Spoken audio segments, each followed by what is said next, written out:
You're listening to a podcast by the Perennial Leader Project. Welcome to another episode of Perennial Wisdom.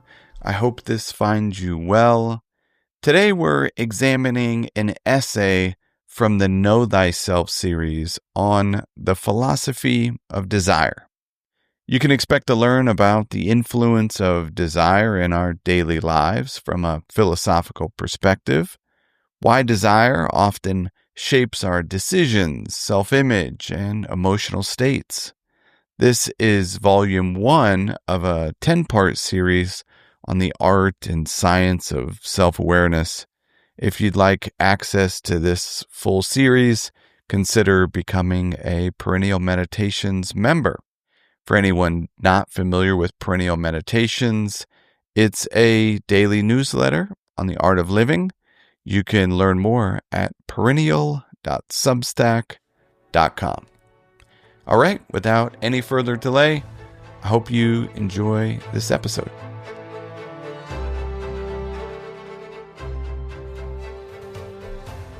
Desire is everywhere. It drives what we buy, what we chase, how we feel, and even how we see ourselves. But how often do we stop and ask, what is desire really? Is it a source of wisdom or suffering? Is it something to be fulfilled or eliminated? Many philosophers have long believed that desire serves as both the driving force behind our actions and a source of suffering. In this study, we'll explore perspectives from Stoicism and Buddhism, along with insights from the Greek philosopher Epicurus and the theologian St. Thomas Aquinas. Given that this series is called, quote, Know Thyself, we will also look inward for insight through various reflection exercises. Turns out that we all have a lot of experience when it comes to desire.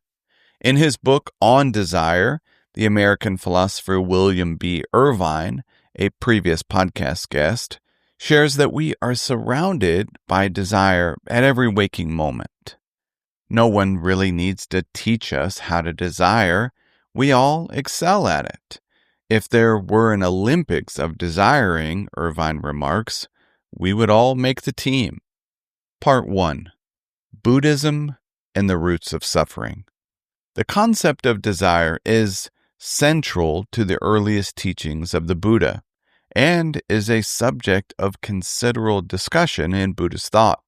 The first of the Four Noble Truths taught by the Buddha is that all living beings experience some degree of suffering. This does not imply that there's no joy in life.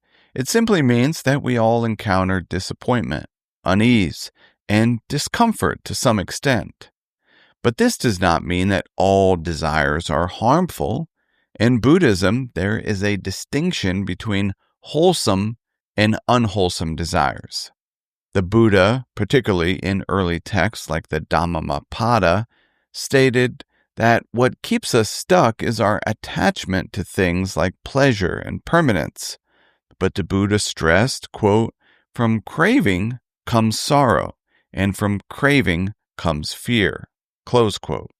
It's not that wanting food when you're hungry or seeking shelter when you're cold is a problem. These are natural needs.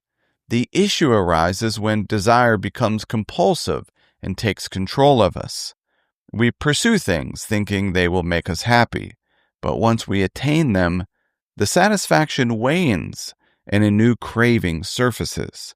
This is called samsara, the endless cycle of craving and dissatisfaction. The Buddhist teacher Jack Kornfield expresses it succinctly, quote, desire is not the enemy. It's our clinging to desire, our identification with it that creates suffering, close quote. The Buddhist concept of the middle way is key here. The Buddha rejected both indulgence and extreme denial. In the first discourse after his enlightenment, he said, there is a middle way, which gives vision, which gives knowledge, which leads to peace, to direct knowledge, to enlightenment, to nibbana. In short, Buddhism doesn't ask us to destroy desire. It asks us to understand it, recognize its impermanence, and stop clinging to it as if our happiness depends on obtaining what we want. As the Zen saying goes, desire is a teacher. When we immerse ourselves in it without clinging, it can show us where we're not free. Part 2. Stoicism and the Discipline of Desire. Like Buddhism, Stoicism offers key insights into the nature of desire. A fundamental aspect of Stoic philosophy is the distinction between what we can control, our beliefs, judgments, and actions, and what we cannot, such as wealth, reputation, and health. For the Stoics, suffering arises from misguided desires. In the opening passage of the Enchiridion, or Handbook, the Stoic teacher Epictetus explains, quote, "Some things are within our power, while others are not. Within our power are opinion, motivation, desire, aversion, and, in a word, whatever is of our own doing. Not within our power are our body, our property, reputation, office, and, in a word, whatever is not of our own doing." Close quote. It sounds simple enough in theory. However, in practice, directing our attention and effort to what is within our control often requires us to discipline our desires. We may recognize that something is beyond our control, such as the behavior of a colleague, spouse, or politician. Yet we still experience a desire or aversion to it.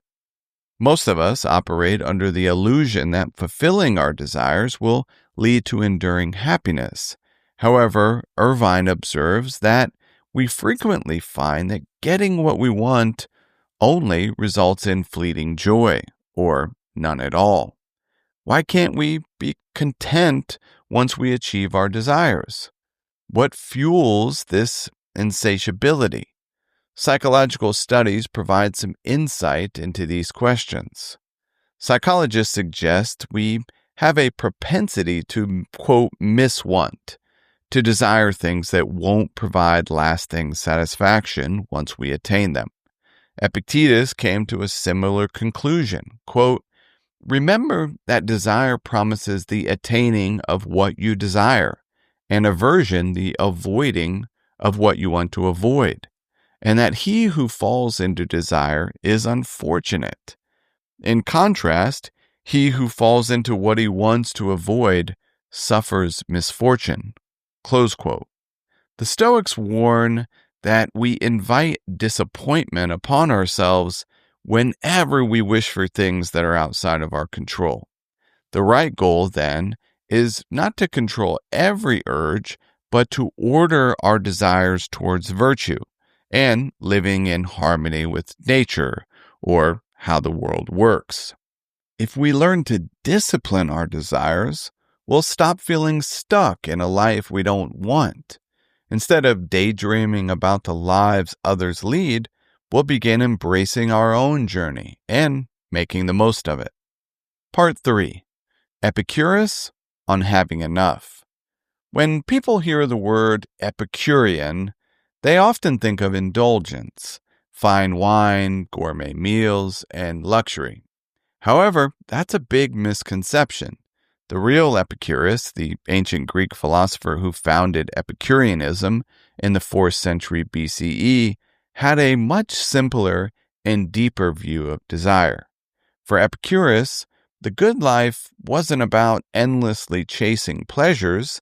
It was about recognizing which pleasures to pursue and which desires to eliminate.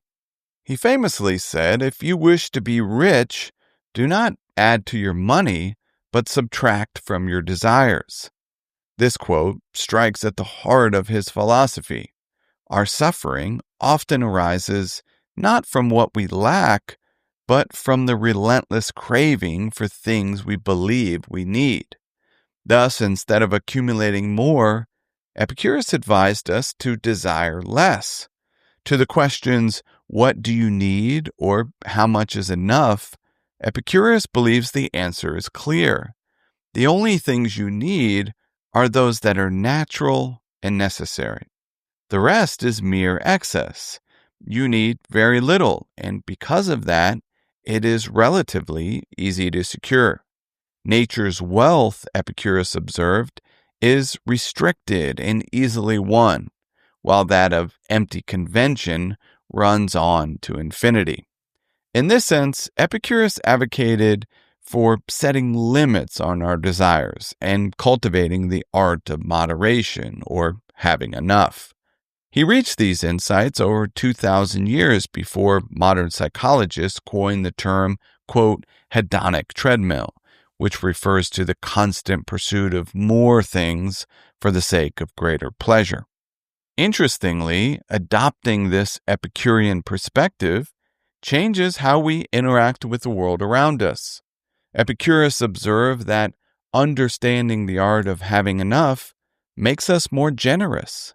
If we can see that we don't need much, then when we have more than we need, we'll happily share with those around us, strengthening our bonds of friendship in the process. Ultimately, Epicurus taught that not all desires are worth pursuing. Some lead to suffering, while others lead to peace. The key is learning to distinguish between them and to find contentment in having enough. It's a radical message in a world constantly pushing us to want more and do more. Epicurus offers timeless advice. Happiness isn't found in the next big thing, but in the quiet contentment of desiring less. Part 4. St. Thomas Aquinas on Human Desire. The 13th century theologian St. Thomas Aquinas provides another perspective on the nature of desire. When Aquinas discussed the human desire for wealth, power, pleasure, and honor, he identified these as false foundations of the self, or, quote, ego concerns. We chase these to feel secure, important, or fulfilled. But Aquinas believed none satisfy the deeper hunger of the soul. Wealth is often considered the most apparent ego concern. It offers security, comfort, and status. Aquinas emphasized that wealth itself is not evil. Rather, what matters is our relationship with it. When we treat wealth as an end goal instead of a means to achieve good, we become enslaved by it. He states in the Summa Theologicae, quote, the desire for wealth is infinite, for it is not directed to a definite amount, but to acquiring more and more, close quote. This is the trap. Regardless of how much we possess, it never seems sufficient, perpetuating the misconception that our worth is based on what we accumulate. The second ego concern, power, entices us by providing a sense of control. Aquinas recognized that the longing for power often arises from fear, specifically the fear of vulnerability, insignificance, or being dominated. Although certain types of power may serve beneficial purposes, like the authority of a just leader, Aquinas cautioned that the pursuit of power for its own sake corrupts the soul. It drives us away from humility and toward pride, which he identified as the foundational sin. Third, you have pleasure, which is complex. Aquinas wasn't opposed to pleasure. He believed it fit with the natural order. It's positive when it arises from virtuous actions, such as savoring a meal with friends or finding joy in learning. However, when pleasure is pursued as the primary objective, separate from greater goods, it can mislead us. He claimed that when we prioritize bodily pleasure above all else, we undermine our true selves, becoming enslaved to our desires. Quote, pleasure, Aquinas noted, is not the ultimate end, but is something that follows the activity of the will. Close quote. And finally, honor may seem more refined, but it remains entangled in the ego. Aquinas said honor is the recognition of excellence. The problem is that we often pursue the appearance of excellence, praise, applause, reputation, rather than genuine virtue. We desire to be seen as good more than we want to be good. This external validation becomes addictive. Honor is not the cause of a man's excellence, he stressed, but the result. In summary, Aquinas viewed wealth, power, pleasure, and honor not as inherently evil, but as distractions when they become our primary focus.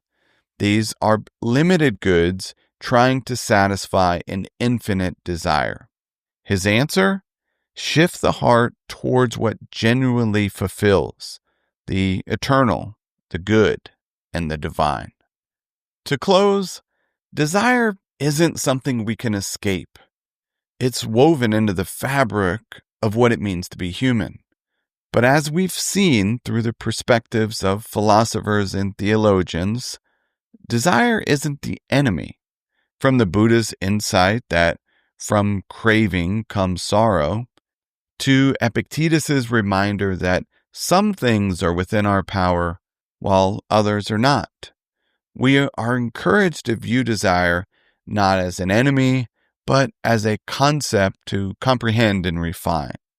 Epicurus urges us to appreciate having enough, and Aquinas warns that our ego-driven pursuits can never truly satisfy the soul. Again, the point isn't to eliminate desire, it's to become wiser about it.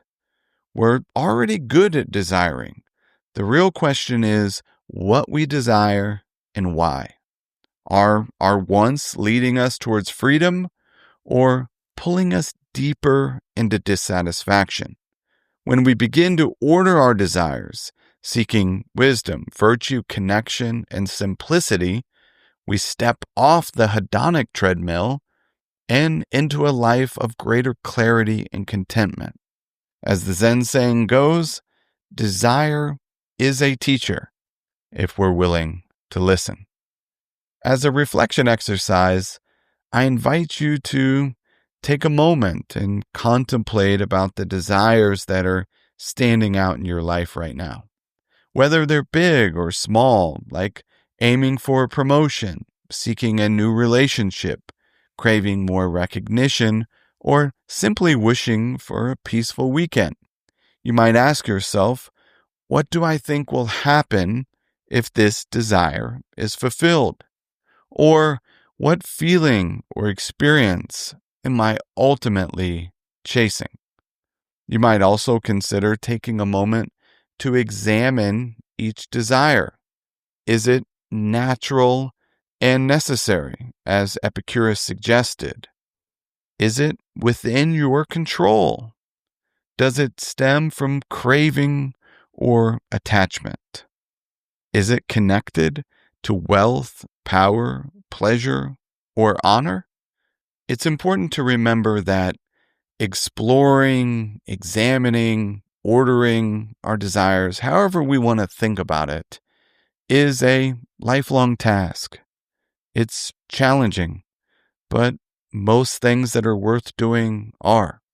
As you navigate your day, week, and life, I invite you and encourage you to notice how your desires are shaping how you see yourself, others, and the world around you.